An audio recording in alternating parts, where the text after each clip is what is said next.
జిల్లా తూప్రాన్ మున్సిపాలిటీ పరిధిలోని అల్లాపూర్ పరిధిలోని 320 సర్వే నంబర్లోని court case file number CRP number 3358/2023 హైకోర్టులో కేసు నడుస్తున్నప్పటికీ ప్రైవేటు వెంచర్ నిర్వాహకులు వెంచర్ గారు త్వరితగతిన పూర్తి చేసి పేదోడిని బలిపశువులు చేయాలని అనుకుంటున్నారని కోర్టులో కేసు ఫైల్ చేసిన వ్యక్తి అర్జున్ తమ్ముళ్లు మీడియాతో తెలిపారు.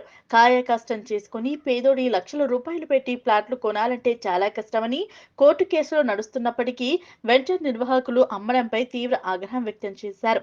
సదరు బాధితుడు మీడియాతో మాట్లాడుతూ ప్రజా సంఘాలతో కలుపుకొని కోర్టు కేసులో ఉన్నప్పటికీ పేద ప్రజలు మోసపోవద్దని, వారి పొట్టకొడుతున్న ప్రైవేటు వెంచర్దారులపై ప్రజా సంఘాలతో కలిసి జిల్లా కలెక్టర్కు, మంత్రికి మరియు ముఖ్యమంత్రి దృష్టికి తీసుకెళ్తామని బాధితులు మీడియాతో తెలిపారు.